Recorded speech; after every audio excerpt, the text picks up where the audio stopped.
नमस्कार साथियों, आप सभी का स्वागत है आज के बोर्ड कक्षा एक न्यूज चैनल पे।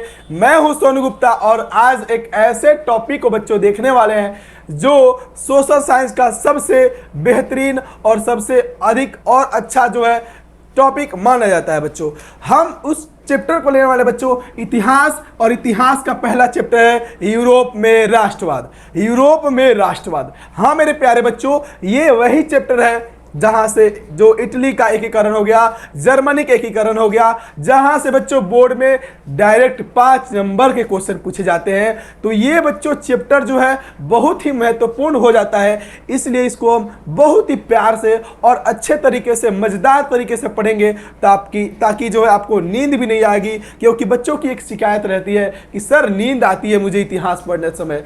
तो मैं हूं ना, मेरा नाम है सोनू गुप्ता और चलते हैं अपने चैप्टर की ओर। प्यारे बच्चों ज्यादा बात नहीं करेंगे। प्यारे बच्चों अगर नए वीडियो पे आए हैं और तो प्लीज एक जो है आपको थोड़ा सा बात कह देते हैं कि जो है आपके जो है कॉर्नर में देखिएगा तो एक प्यारा सा छोटा सा जो है आपको सब्सक्राइब का बटन दिखता होगा, उसको कृपया दबा दीजिए। उसका कोई भी चार्ज नहीं लगता है। और वीडियो को एक प्यारा सा लाइक करके अपने प्यारे दोस्तों और रिश्तेदारों में भी शेयर कर दीजिए। रिश्तेदार से बच्चों जलने की जरूरत नहीं है। तो आइए हम अपना बच्चों चैप्टर शुरू करते हैं, यूरोप में राष्ट्रवाद। बच्चों कोई भी पढ़ाता है, मैंने अभी तक यूट्यूब पे जो देखा तो यूरोप में राष्ट्रवाद है क्या इसको बताते ही नहीं, डायरेक्ट अपने जो है वो चले जाते हैं टॉपिक में और यूरोप में राष्ट्रवाद क्या है इसको बताते नहीं। हम है ना, हम बताते हैं यूरोप में राष्ट्रवाद। बच्चों यूरोप है क्या, यूरोप है क्या? अगर हम आपसे एक क्वेश्चन पूछे, बताइए बच्चों आप किस महादेश में रहते हैं? बताइए, क्वेश्चन कमेंट कीजिए कि आप किस महादेश में रहते हैं। तो आप बहुत तेज बच्चे, आप बोलोगे सर हम एशिया महादेश में रहते हैं। सेम बच्चों, यूरोप में क्या है? महादेश है। क्या है प्यारे बच्चों? महादेश है बच्चों। और ये महादेश जो है इसमें क्या हुआ था? राष्ट्रवाद की भावना उत्पन्न हुई थी। सर ये राष्ट्रवाद कहां से लेकर चले आए? हाँ बच्चों आपके बुक में ही दिया है राष्ट्रवाद। प्यारे बच्चों बहुत ही मजेदार तरीके से पढ़ते हैं। राष्ट्रवाद का मतलब क्या होता है? देशभक्ति, प्रेम। जैसे हम लोग को है, हम लोग एक क्या है? राष्ट्रवादी है। क्या है बच्चों? राष्ट्रवादी है, देशभक्त है बच्चों। अगर हमसे कोई कहता है कि क्या तुम फिर से गुलाम हो जाओगे, तो हम उसका बखेड़ उखेड़ देंगे बच्चों, उसके खाल उधेड़ देंगे और उसके मुंह को जो है क्या कर देंगे? बंद कर देंगे। हम दोबारा कभी गुलाम होने वाले किसी से नहीं है, क्योंकि हमारे अंदर क्या है बच्चों? देशभक्ति है, एक जुनून है, एक राष्ट्रभक्ति है। यही बच्चों क्या है? राष्ट्रवाद। यही बच्चों अगर किसी देश में क्या हो जाता है? कम पड़ जाता है तो वो देश गुलाम बन जाता है। जैसे हुआ कहां पे? यूरोप में। यूरोप में लगभग 40 से 45 बच्चों देश है यूरोप महादेश में। छोटे छोटे देश है, जैसे बोले तो रूस भी आता है थोड़ा सा, आपको फ्रांस हो गया, इटली हो गया, जर्मनी हो गया, ब्रिटेन हो गया, पोलैंड हो गया, हंगरी हो गया, बोहेमिया हो गया। ऐसे बहुत सारे बच्चों देश किस यूरोप में, किस महादेश में आते हैं? यूरोप में। तो बच्चों हम लोगों ने क्या समझा? यूरोप एक क्या है? सर महादेश है। महादेश में बहुत सारे देश होते हैं। राष्ट्रवाद का मतलब सर क्या होता है? तो बच्चों देशभक्ति होता है। सर आपने तो बता दिए देशभक्ति हो गया, देशभक्ति हो गया बच्चों, या राष्ट्रभक्ति हो गया। कोई दिक्कत है तो हमको बताइए जरा। कोई दिक्कत नहीं सर, राष्ट्रभक्ति तो पढ़ाती है हमको। राष्ट्रवाद की अगर सर कोई परिभाषा पूछता है तो क्या लिखेंगे हम? लिखिए राष्ट्रवाद की अगर परिभाषा कोई पूछता है तो लिखेंगे क्या? राष्ट्रवाद है क्या? एक हौसला, एक जुनून, एक देश के प्रति क्या बच्चों? समर्पण। हम अपने देश के प्रति कितना क्या है? समर्पित हैं। हम अपने देश को कितना प्यार करते हैं। और कमेंट में एक प्यारा सा हार्ट जो अपने गर्लफ्रेंड के लिए भेजते हैं, उसको प्यारा सा एक लव जो है इंडिया के लिए भेजिए। आई लव इंडिया जरूर जल्दी जल्दी जल्दी भेज दीजिए। आई लव इंडिया लिखिए बच्चों, आई लव इंडिया लिखिए, प्यारे से इंडिया के लिए लिखिए जल्दी से। हम अपने देश इंडिया से प्रेम करते हैं तो लिखिए I love my India, I love my India. हाँ मेरे प्यारे बच्चों, हम लोग है अपने इंडिया से क्या करते हैं बच्चों? प्यार करते हैं। तो हम लोग क्या हैं? देशभक्त है। हम देशद्रोही नहीं है, क्योंकि हम अपने देश के प्रति अच्छा और सुंदर सोचते हैं, अपने देश को विकास करने के लिए सोचते हैं। यही हमारी क्या है बच्चों? राष्ट्रवादी भावना है, देशभक्ति है। चलिए अगर राष्ट्रवाद की परिभाषा बोला जाए बच्चों तो एक बार कमेंट कीजिए बच्चों कि क्या ये बात समझ में आ गई। यूरोप में राष्ट्रवाद क्या है, तो हम फिर से बताते हैं। यूरोप महादेश बच्चों, अब हुआ क्या वहां पे जो पुरानी व्यवस्था से राजा चले आ रहे थे, जनता का शोषण कर रहे थे और दबा रहे थे, जिससे जनता ने वहां की क्या कर दी बच्चों, क्रांति कर दी। और यूरोप से राजा वाला जो व्यवस्था था, जो राजशाही व्यवस्था था, वह बच्चों क्या हो गया, हट गया और लोकतंत्र आ गया। आपने पढ़ा है ना बच्चों, लोकतांत्रिक जो सब्जेक्ट है हमारा पॉलिटिकल साइंस, लोकतंत्र क्या होता है, जिसमें जनता का क्या होता है प्यारे बच्चों, अधिकार, और बहुत सारा क्या होता है उसमें, मान सम्मान, प्लस में क्या होता है उसका राज होता है, जनता का राज।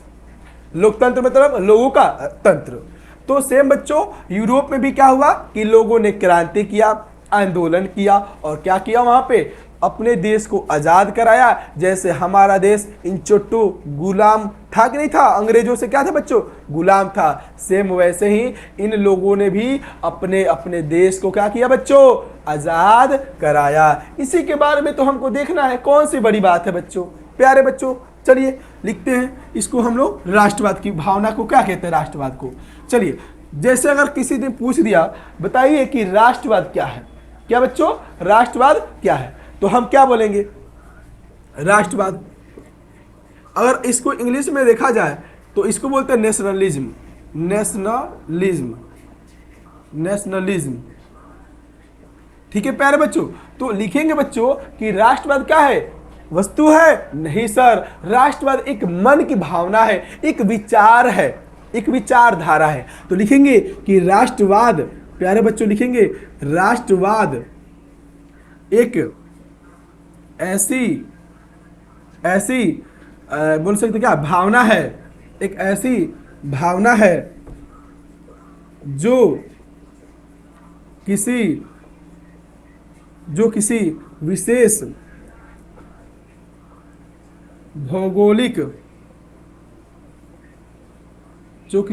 भौगोलिक, और लिखेंगे बच्चों प्यारे बच्चों सांस्कृतिक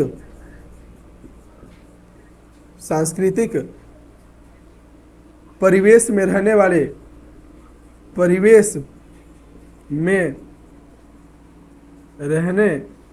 वाले लोगों में एकता की वाहक बनती है, एकता की वाहक बनती है।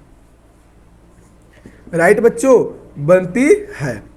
समझ में आया कि नहीं, जल्दी जल्दी से कमेंट करके बताइए मेरे को। राष्ट्रवाद सर एक ऐसी भावना है, राष्ट्रवाद क्या है बच्चों, एक ऐसी भावना है जो किसी विशेष भौगोलिक क्षेत्र में उत्पन्न होती है। किसमें, भौगोलिक क्षेत्र में, अपने धरती पर जो भी भौगोलिक क्षेत्र में उत्पन्न होती है, और सांस्कृतिक क्षेत्र में या सांस्कृतिक परिवेश में रहने वाले लोगों में बच्चों, जो लोग रह रहे हैं उनमें एकता, यूनिटी, क्या बच्चों, यूनिटी की वाहक बनती है, वाहक बनती है। क्या है इसका मतलब, क्या मतलब है इसका, देखिए राष्ट्रवाद एक ऐसी क्या बच्चों, जो क्या बोल सकते हैं कि भावना है, जो अगर राष्ट्र की, अगर देखिएगा नेता जो होते हैं बच्चों, अगर क्या होता है कि ना उनके देश के अंदर अगर भूखमरी हो रहा है, बेरोजगारी है, मतलब कि अंदर कुछ भी का और आंतरिक सिस्टम में खराबी है, तो वह क्या करते हैं, राष्ट्र स्तर पर, देश स्तर पर, विदेश स्तर पर युद्ध छेड़ देते हैं और सोचते हैं कि हम युद्ध क्या हो जाए, जीत जाए, ताकि हमारी जनता खुश है, वाह वाह हमारा देश जीत गया, हमारा देश क्या हो गया बच्चों, जीत गया। तो यह क्या है, राष्ट्रभक्ति ही है। यह क्या है बच्चों, राष्ट्रभक्ति ही है। क्या एक रिक्शा वाला बच्चों देशभक्त हो सकता है, राष्ट्रभक्त हो सकता है? फिर क्या जो आप लोग जो है कमेंट में जरूर बताइएगा। तो बच्चों यही बात है कि ये जो क्या है, राष्ट्रवाद एक भावना है जो कहीं पर भी लोगों में क्या करती है, एकता बनाती है। अगर सुनिए, अगर आप किसी क्षेत्र के लिए कहिएगा कि लोग एक हो जाओ, तो नहीं होंगे, कहेंगे देश पर विपत्ति आ गया है, देश पर खतरा हो गया है, सभी लोग अपनी अपनी लाठियां, अपनी अपनी जो भी क्या होगा हथियार होगा उसको लेकर क्या हो जाएंगे बच्चों, रेडी हो जाएंगे देश के लिए। देश के लिए हम अपने देश के लिए मर मिटने के लिए क्या है, तैयार है। राइट बच्चों, सेम वैसे ही हमारा था कहां पे, यूरोप महादेश में। अब हम वहां पे बारी बारी से सभी देशों के बारे में देखेंगे। तो ये वाला आप परिभाषा उतार लीजिए, वीडियो को पॉज करके उतार लीजिए। अब हम लोग बच्चों इसको मिटाते हैं और नेक्स्ट चलते हैं प्यारे बच्चों, ठीक है ना बच्चों। कोई समझ नहीं आए तो आप मेरे को बड़े भैया समझिए और आप कमेंट में जरूर लिखिए, हम आपके कमेंट का रिप्लाई जरूर करेंगे। राइट बच्चों, चलिए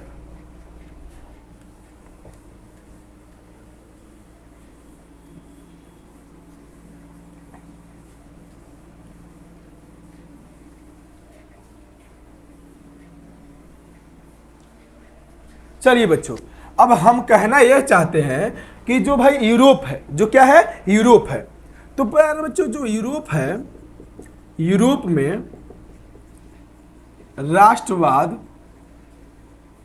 की भावना फ्रांसीसी क्रांति, फ्रांसीसी क्रांति 1789 के बाद, 1789 के फ्रांसीसी क्रांति के बाद उन्नत रूप में सामने आया। ये सभी क्या है बच्चों, स्टार में है, सामने आया। सभी बातें क्या है बच्चों, स्टार की है, स्टार की है बच्चों। ठीक है, तो अगर पूछता है बताइए यूरोप में या फ्रांस में जो है राष्ट्रवाद की भावना का उदय कब हुआ, वहां के लोगों में राष्ट्रभक्ति कैसे जगी, कब जगी, कब, तो कब, 1789 में। और किस क्रांति के बाद बच्चों, तो फ्रांसीसी क्रांति। सर फ्रांसीसी क्रांति क्या है बच्चों, पढ़ेंगे, नेक्स्ट पढ़ेंगे। फ्रांस में जो क्रांति हुई, फ्रांस देश में जो क्या हुई थी क्रांति, उसी को क्या बोलते हैं, फ्रांसीसी क्रांति। उसको हम पढ़ेंगे डिटेल्स रूप में। तो बच्चों ये समझ में आया कि नहीं, यूरोप एक महादेश है, वहां पे सर जैसे राष्ट्रभक्ति थी, जो देशभक्ति थी, वह उत्पन्न कब हुई, अच्छे तरीके से जब फ्रांस में सर क्रांति हुई 1789 के बाद। वहां के लोग बहुत देशभक्ति हो गए और राजाओं के खिलाफ आंदोलन करने लगे, विरोध करने लगे। राइट बच्चों, चलिए नेक्स्ट बच्चों हमारा है कि किसने बच्चों दिया था, तो एक भाई साहब थे नेपोलियन, फ्रांस में। कहाँ पे बच्चों, फ्रांस में। फ्रांस में नेपोलियन भाई साहब आते हैं, और ये जो है जो पुरानी व्यवस्था जो चली आ रही थी, जो घिसी पिटी व्यवस्था चली आ रही थी, जनता को जो खाने वाला, खोदने वाला, खत्म करने वाला, जनता को मारने वाला, जनता को दबाने वाली जो व्यवस्था, पुरातन व्यवस्था बच्चों चली आ रही थी, उसको नेपोलियन के युद्धों ने पूरा अस्त व्यस्त कर दिया। अस्त व्यस्त कहते हैं ना, आजकल हम बहुत बिजी रहते हैं, सब बिजी है, पता कहाँ रहते हैं बिजी, समझ में आ रहा है ना, सब बिजी पता है। तो उसने क्या कर दिया बच्चों, नेपोलियन ने फ्रांस में सभी व्यवस्था को अस्त व्यस्त कर दिया। इस नेपोलियन आया, अच्छा आदमी था बेचारा, नेपोलियन अच्छा आदमी था, आया और युद्ध किया, आक्रमण किया और छेका जगह को, और वहां पे एक नए व्यवस्था को क्या की बच्चों, उसने शुरुआत की और पुरानी व्यवस्था को लात मारा और नए व्यवस्था को लागू किया। ठीक है, नई व्यवस्था को लागू किया। लेकिन आप लोग तो जानते ही हैं आजकल क्या है, जो सीधा होता है उसको ठोक दिया जाता है, जो टेढ़ा होता है उसको, जो होता है ना, आप लोग एक कील दिखे ना, कील जो क्या होता है बच्चों, कील जो होता है, कील जो सीधा होता है उसको क्या किया जाता है, ठोक दिया जाता है। और जो क्या होता है ऐसे टेढ़ा मेढ़ा होता है कील, उसको क्या किया जाता है, नहीं ठोका जाता है। तो वही हुआ इनका। नेपोलियन भाई साहब सीधे साधे अच्छी व्यवस्था चाहते थे, नई व्यवस्था चाहते थे, लेकिन चार देशों ने मिलकर इनका गला घोट दिया और इनका क्या कर दिया बच्चों, पतन कर दिया।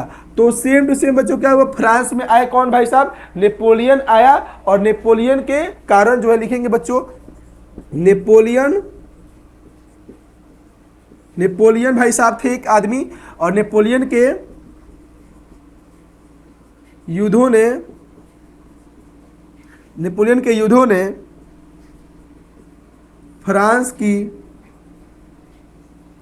चली आ रही पुरानी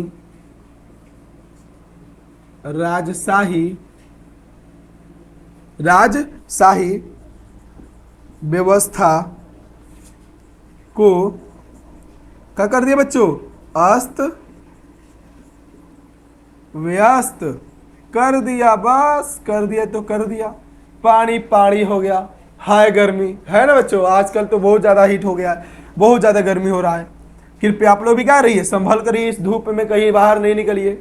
तो क्या अभी तक हम लोग देखा यूरोप में बच्चों राष्ट्रवाद की भावना का जो विकास हुआ कब हुआ, 1789 के बाद, फ्रांसीसी क्रांति के बाद। दूसरा, ये जो भाई साहब कब हुआ, तो नेपोलियन भाई साहब आए थे और उन्होंने फ्रांस में ऐसी क्रांति की, ऐसे आक्रमण किए कि पुरानी व्यवस्था को खत्म करते गए और नई व्यवस्था अपने लागू करते गए, लेकिन ये ज्यादा दिन तक टिक नहीं पाए, ज्यादा दिन तक टिक नहीं पाए। चलिए तो अब देखते हैं आगे है कि किसने जो है इसको हम लोग को जो है बताता है कि किसने इसको खत्म करा था। ठीक है, आप इसको वीडियो को पॉज करके जल्दी से उतार लीजिए।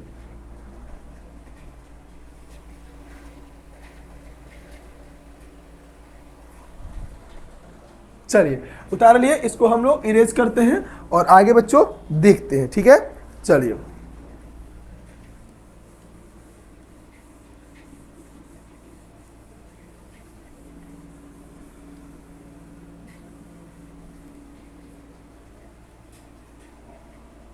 चलिए आगे देखते हैं।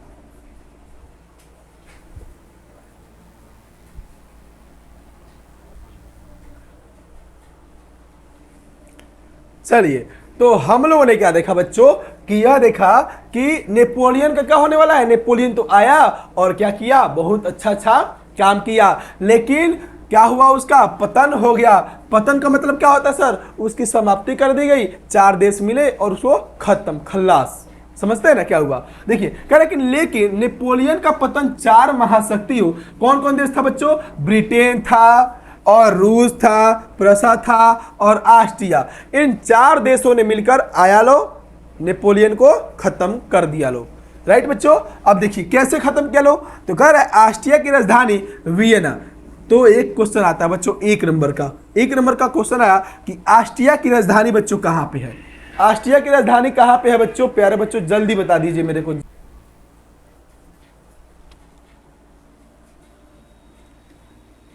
जी बच्चों, तो मैंने क्या बोला बच्चों कि ऑस्ट्रिया की राजधानी सर कहां पे है, तो वियना। जैसे भारत की राजधानी, अपने बिहार की राजधानी कहां पे है, बिहार की राजधानी तो पटना है। सेम वैसे ही बच्चों जो ऑस्ट्रिया देश था बच्चों, उसकी राजधानी कहां पे थी, वियना में। तो ये 4 गो देश कौन कौन बच्चों, ब्रिटेन हो गया, रूस हो गया, प्रसा हो गया, ऑस्ट्रिया हो गया, ये चारों देश कहां पे, ऑस्ट्रिया की राजधानी सर वियना में। कब एकत्रित हुए, 1815 में सब बैठा, सब मीटिंग किया, सब नेपोलियन को क्या करिए, सब हटा दिया, क्या कर दिया, सब पतन कर दिया। सब समझ में आ गया कि नहीं समझ में आया, क्या कर दिया, सब उसको पतन कर दिया। 4 गोड़ा मिला, सब कब मिला, 1815 में। तो यहाँ से वो क्वेश्चन बनता है, बताइए वियना सम्मेलन कब हुआ, 1815।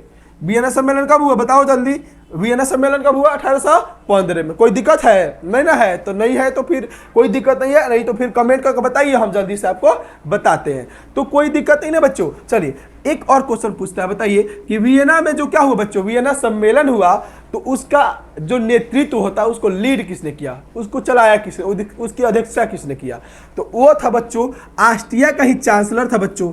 ऑस्ट्रिया का चांसलर था बच्चों, मेरे प्यारे बच्चों, ऑस्ट्रिया का चांसलर था मेटरनिख। नाम था ओकर कथी, मेटरनिख। नामे है एक ससुरा के अजबे, अजरे सब ये ससुरा के जो नाम है अजबे गजबे है। ठीक है ना, तो नाम है इसका चांसलर का मेटरनिख। तो हम पूछेंगे बताइए ऑस्ट्रिया का चांसलर कौन था, तो मेटरनिख। मेटरनिख कौन था बच्चों, मेटरनिख। सर चांसलर माने क्या होता है, चालाने वाला, उसको अच्छे से जो क्या होता है, एक जैसे प्रधानमंत्री होता है, एक अपना क्या कर देता है, चुन देता है कि वो देश को अच्छे से मेरे को सलाह देगा, अच्छे से देश को क्या करेगा, चलाएगा। सेम वही बच्चों जो ऑस्ट्रिया देश का कौन था, जो चांसलर था वो कौन था, मेटरनिख। 4 नंबर के क्वेश्चन यहाँ से पूछता है ऑब्जेक्टिव में, कब ई पूछता है तो कब वो पूछता है, कब वो पूछता है तो कब वो पूछता है। कौन कौन, तो ई ऑस्ट्रिया का राजधानी कहाँ हुआ, तो वियना कह रहा है, सॉरी वियना। ऑस्ट्रिया की राजधानी कहाँ बच्चों, वियना। तो वियना सम्मेलन कब भइल, तो 1815 में।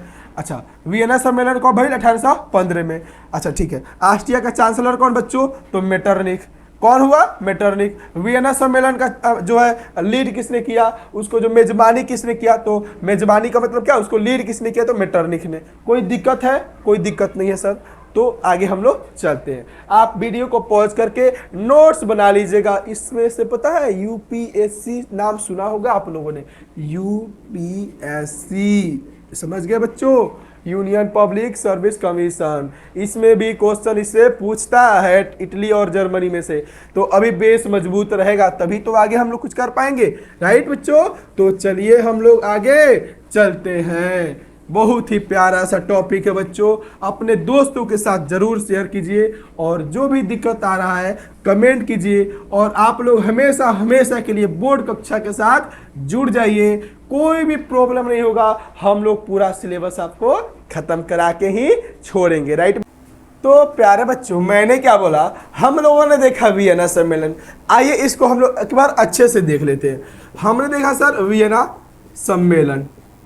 सम्मेलन, इसको सर हमने देखा कि वियना सम्मेलन कब हुआ था, 1815 ईस्वी में, राइट बच्चों। तो वियना सम्मेलन पूछता है कब हुआ था, तो कब हुआ था, 1815 में।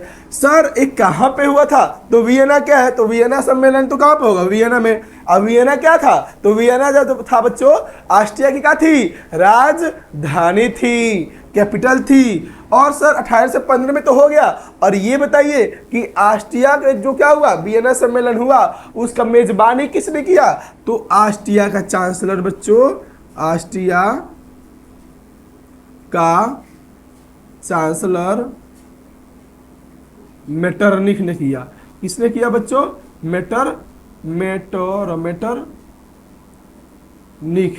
मेटरनिख ने बच्चों किया। तो ये सारी बातें रही हमारे बच्चों वियना सम्मेलन की।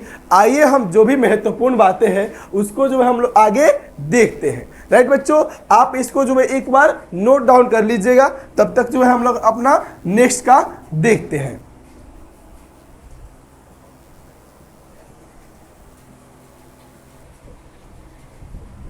तो बच्चों हमने ये तो देख लिया सर वियना सम्मेलन क्या है।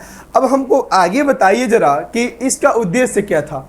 उद्देश्य बच्चों था कि इस सम्मेलन का उद्देश्य जो था, फ्रांस में चली आ रही बच्चों पुरानी व्यवस्था को फिर से क्या करना था, लागू करना था।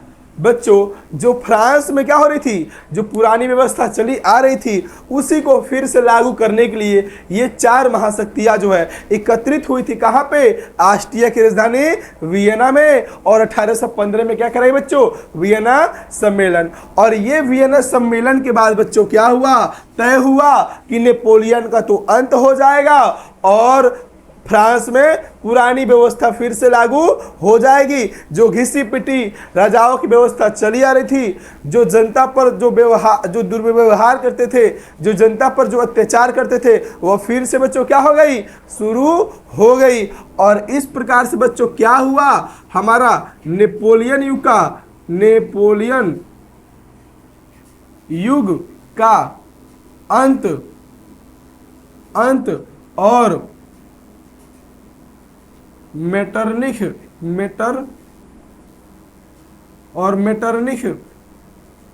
युग का शुरुआत हो गया, राइट बच्चों। तो हमने क्या बच्चा बोला कि नेपोलियन युग का क्या हो गया और अंत हो गया वियना सम्मेलन के बाद, और मेटरनिख युग का क्या हो गया बच्चों, शुरुआत हो गई। क्योंकि ये लोग जो थे नेपोलियन को ज्यादा दिन तक टिकने दिए नहीं और इसको खत्म करके फिर से पुरानी व्यवस्था को इन्होंने लागू कर दिया। आप इतना नोट डाउन कर लीजिए, तब तक छाप लीजिए वीडियो को पॉज करके।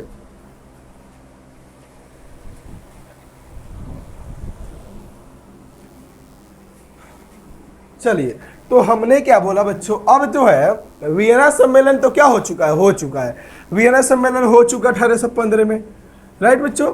और ये जो है चार महाशक्तियों ने अब जो है, अब ये जो धीरे धीरे अलग अलग देशों पर जो है अपनी जो है अधिकार और कब्जा करना का किया, इन्होंने शुरू किया। कैसे, तो देखिए इन्होंने ऑस्ट्रिया भाई साहब निकलते हैं, ऑस्ट्रिया देश जो है वह निकलता है और इटली पर अपने अधिकार जमाने के लिए, इसने जो बच्चों इटली पर अपना अधिकार जमाने के लिए इटली को बांटना शुरू किया। क्या किया बच्चों, बांटना शुरू किया। अब जो है देखो, जैसे इसके लग रहा है पापा की बपौती है, बाप की बपौती, इसको ना सेम टू सेम वैसे क्या हो रहा है, अपना देश तो संभाल नहीं रहा है और दूसरे देश से वो क्या कर रहा है, चला है बांटने के लिए।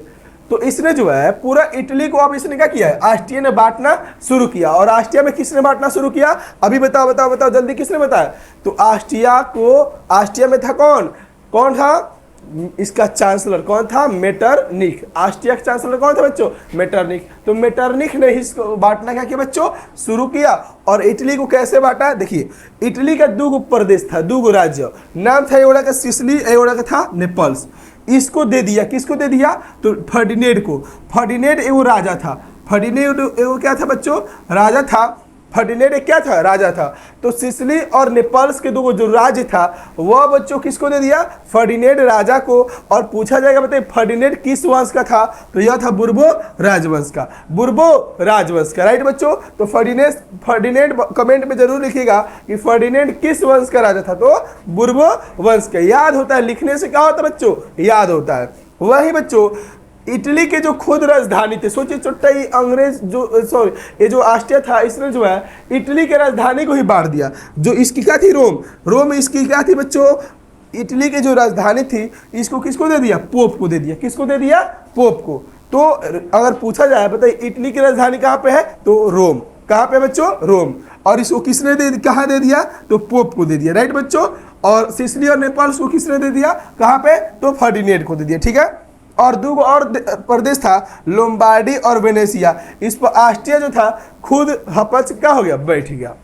ठीक है। तो इटली को जो है इसने अपना अधिकार खूब मजबूती से जमाने के लिए क्या किया? इसने इसको बांटना शुरू किया। और आप लोग तो जानते ही हैं कि एकता में क्या होता है? बल होता है। वही इसने एकता को तोड़ने का क्या किया? काम किया। सब अलग अलग क्या कर दो? इसको बांट दो। और अलग अलग बटे रहेंगे, अलग अलग जाति में, अलग अलग धर्म में, अलग अलग क्षेत्र में क्या होंगे? बटे रहेंगे। तो ये एक कभी भी हो नहीं सकेंगे।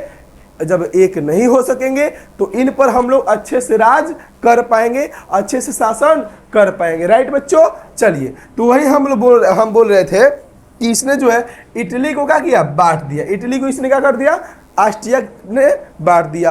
और फिर उस पर क्या किया? कब्जा किया। बाद में इसने बच्चों जर्मनी को भी बांटा, और जर्मनी को भी देखेंगे।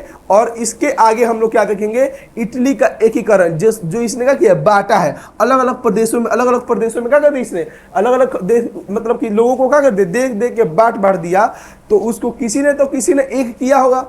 अरे अब ऐसे कहा जाता है ना कि सबका दुख तो नहीं लगा होता है, सबका दिन नहीं लगा होता, एक ना एक दिन क्या होता है? सब कुछ बदलता है।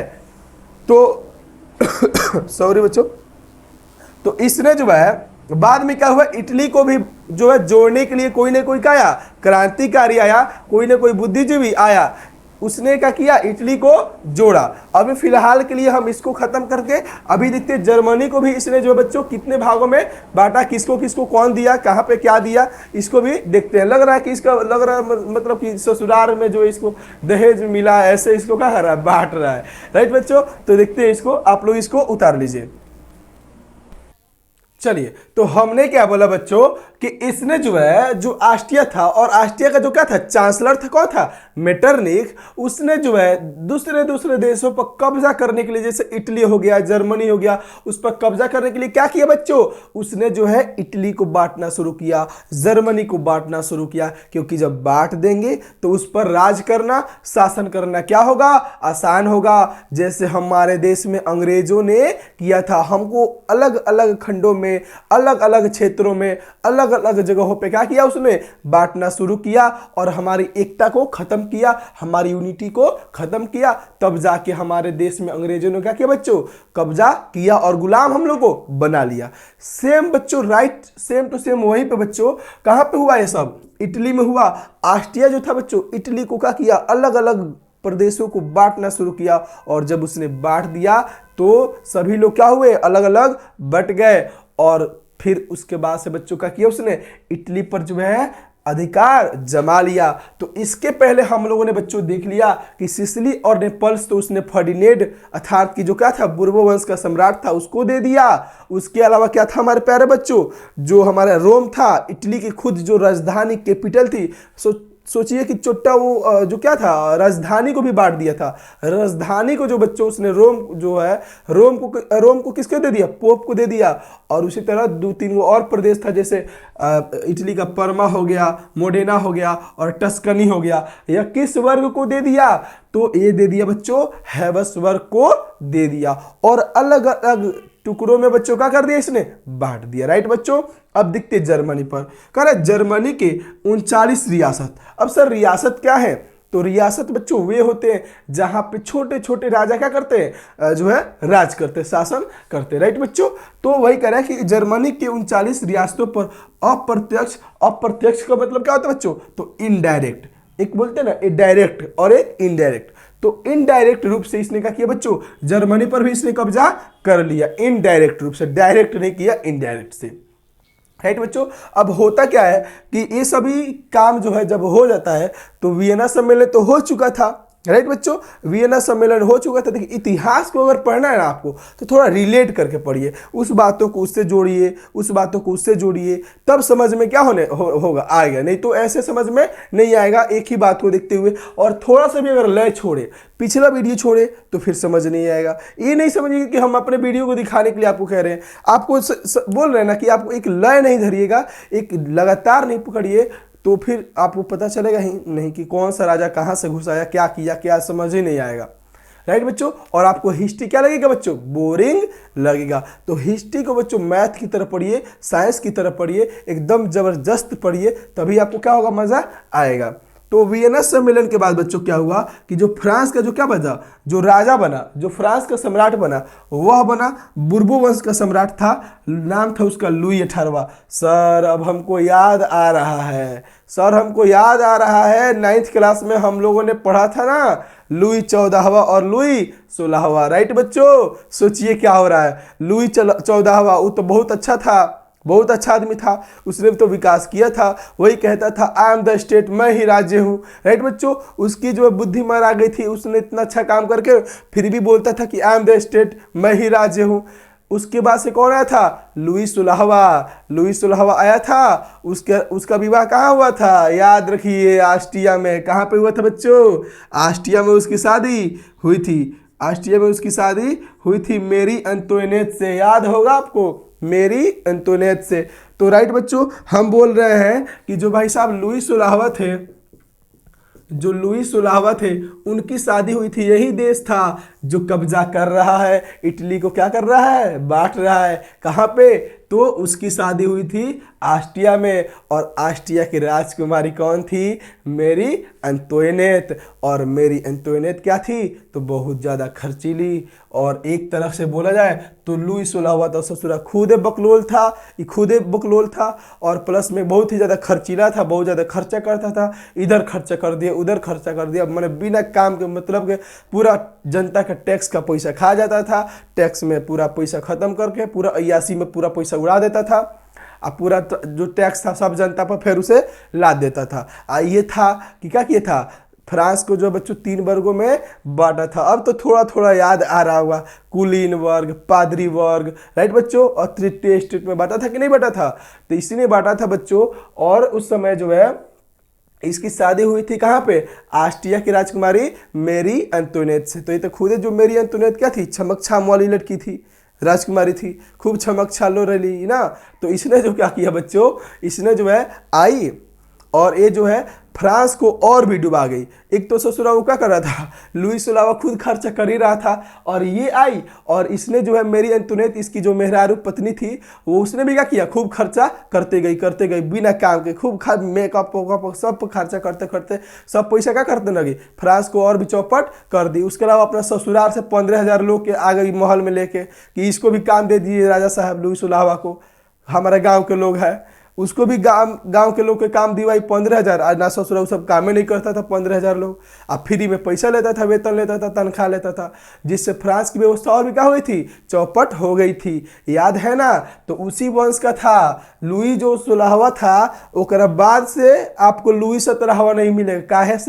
काहे से ओबरा लुई 17वां के समय में आया गया था कौन, नेपोलियन आया था। कौन आया था बच्चों, नेपोलियन भाई साहब आ गए थे, और उसको छमक छाम में उसको उड़ने दिए नहीं, उसको उठने दिए नहीं। तो बेचारा लोग क्या किया जाए, नेपोलियन को तो इन लोगों ने क्या कर दिया बच्चों, खत्म कर दिया। तो 17वां तो गया, अब कौन आ गया मेरे प्यारे बच्चों, 18वां आ गया, 18वां आ गया, 18वां आया तो इसने थोड़ी सी फ्रांस की व्यवस्था को समझी, भाई ये पुरानी व्यवस्था चली आ रही है, हम कुछ नई व्यवस्था को क्या करते हैं, लागू करते हैं। और इसने जो है बच्चों पुरानी व्यवस्था को जनता पर जो है थोपने का काम नहीं किया, बल्कि कुछ सुधार करने का सोचा और कुछ नया करने का सोचा। इसी उद्देश्य से प्यारे बच्चों इसने जो है बच्चों लुई 18वां ने पुरानी व्यवस्था को बच्चों दूर करने के लिए, खत्म करने के लिए 2 जून 1814 को बच्चों, प्यारे बच्चों 2 जून 1814 को, 2 जून 1814 को इसने जो है एक संवैधानिक घोषणा पत्र जारी किया। राइट बच्चों, घोषणा पत्र